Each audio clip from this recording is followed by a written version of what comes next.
Bienvenue dans Lumière d'Ébène, le podcast sans tabou qui soutient ton évolution. Tu cherches qui tu es dans les livres, les tests, les autres. Pendant ce temps, tout ce que tu cherches est déjà là en toi. Mais tu as tellement peur de te découvrir que tu passes à côté. Dans cet épisode, j'avais envie de te parler de la différence entre apprendre qui tu es comme une leçon ou découvrir qui tu es. Parce que c'est deux choses qui sont pas du tout pareilles. Quand tu lis des livres sur le développement personnel, que tu fais des tests de personnalité, que tu cherches des réponses à l'extérieur, tu trouves pas vraiment des choses qui résonnent. Il y a des petits bouts qui vont te dire « Ah oui, c'est vrai, je suis un peu comme ça ou comme ça ». Et les tests de personnalité, je pense que ils peuvent plus te perdre qu'autre chose. Tu attends un déclic, une révélation, quelqu'un qui te dise que tu es comme ça, tu réagis comme ça, c'est comme ça ton mode de fonctionnement, c'est ce que tu es. Mais tu cherches tellement à l'extérieur les réponses que tu oublies qu'elles sont déjà en toi. Tu pourras bien regarder toutes les méthodes, même le HD ou l'astro qui va te dire que tu es fait comme ci, que tu es fait comme ça donne un bon indice, une bonne indication de départ. Mais il faut pas oublier que dans tous les tests, tous les livres, dans tout ce que tu apprends de l'extérieur, ça passe toujours à travers le filtre de la personne qui l'a écrit, qui l'a transmis. Ça veut pas dire que, automatiquement, tout ce qui est marqué est juste pour toi. Comprendre ton propre mode de fonctionnement, c'est important. Parce que tu es unique et tu as un mode de fonctionnement qui est unique. Mais vouloir apprendre ce que tu aimes, apprendre à faire telle chose pour toi, apprendre à vivre seul, par exemple, c'est comme si tu mentalises tout le processus. L'idée, c'est découvre qui tu es. Pars à la découverte de toi-même. Pars à la découverte intérieure comme... imagine ça comme aller à un rendez-vous amoureux. Quand tu vas à un rendez-vous amoureux, que tu rencontres quelqu'un, tu t'intéresses à lui.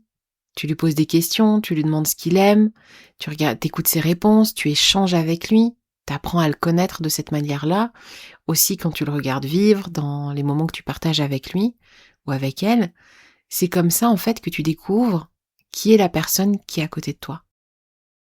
Par ses réactions, par ses attitudes.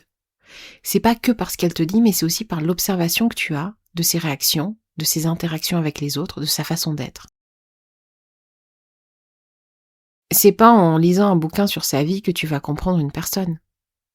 Quand tu lis des autobiographies, ça te donne une idée de ce qu'est la personne à travers le prisme de celui qui l'a écrit. Mais tu sais pas comment elle est la personne le soir dans son lit quand elle dit des mots doux à sa femme. Et c'est la même chose, tu peux pas apprendre à te connaître dans des livres. Te connaître, c'est aller à la découverte de celle ou celui que tu es.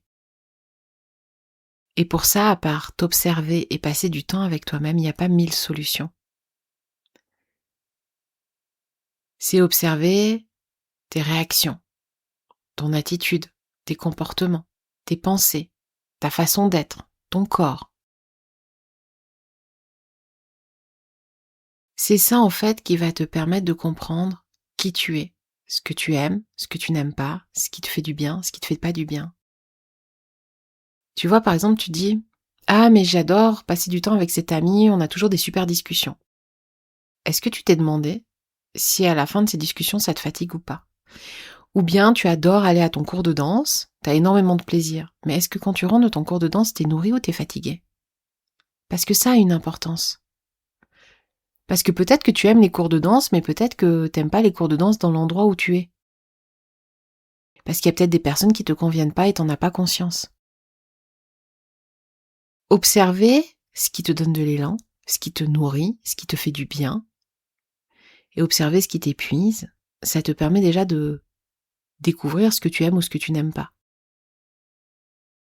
Et après, pour aller plus loin, c'est observer les réactions de ton corps.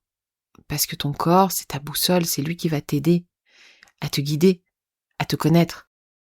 Au-delà d'observer tes pensées, c'est simple, regarde quand tu dis certaines choses, comment ton corps réagit.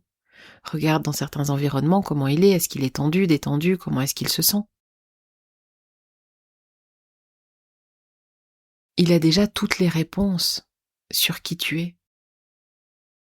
Toutes les réponses sont déjà à l'intérieur de toi. Il suffit juste d'oser plonger, d'oser aller t'observer. Et je vois mes clientes quand elles commencent à écouter les audios de Wave et qu'elles se disent « Merde, j'avais pas vu ça parce que j'avais jamais pris 2 minutes pour juste scanner mon corps, l'écouter, que ça soit ma tête, mes émotions. » Parce qu'en fait, elles étaient tellement dans le pilote automatique qu'elles ne savaient plus. Et pourtant, elles ont des connaissances, elles ont lu des livres de développement personnel, elles ont appris plein de choses sur elles. Mais je vois que ce qu'elles ont appris n'a jamais atteint le corps, l'incarner, le vivre, et surtout, ce qui est juste pour elles.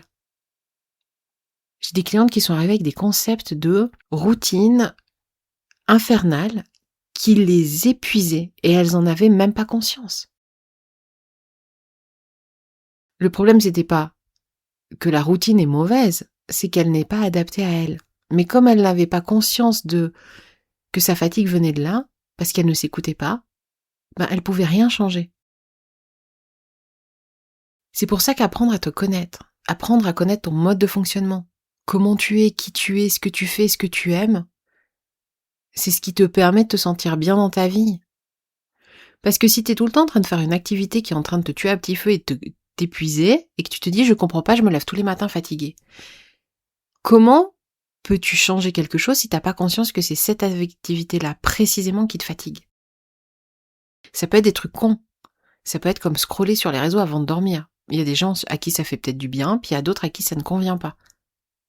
Comment tu te sens quand tu le fais? Est-ce que ça t'apaise? Est-ce que ça te fait vraiment du bien? Ou est-ce que tu le fais par automatisme?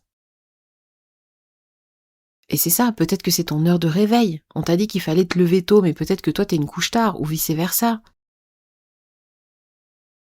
Comprendre ton fonctionnement, c'est le secret. Et avoir peur de soi, c'est normal. Avoir peur d'aller plonger et découvrir qui tu es, ça peut faire peur. Ça peut faire peur parce que ça va changer des choses dans ta vie. Et c'est pas vraiment de toi que tu as peur, c'est de ce que ça va impliquer. Des gens que tu n'auras plus envie de voir, des activités que tu n'auras plus envie de faire. Mais regarde pas ce que tu vas perdre, regarde ce que tu vas gagner en sachant qui tu es. C'est ça qui est important. Alors j'ai envie de t'inviter, après cet épisode, à la fin de ta journée, de juste te poser 2 questions. Qu'est-ce qui aujourd'hui dans ma journée m'a apporté de l'élan, m'a nourri, du plaisir, m'a fait du bien? Et qu'est-ce qui dans ma journée m'a épuisé? Déjà là, tu auras les premières informations sur ce que tu aimes et ce que tu n'aimes pas, sur ce qui te convient et ce qui te convient pas. Et c'est les premiers pas. C'est le premier pas pour apprendre à te connaître. Et si tu veux aller plus loin, merci de m'avoir écouté. Belle découverte de toi-même. À bientôt pour un prochain épisode.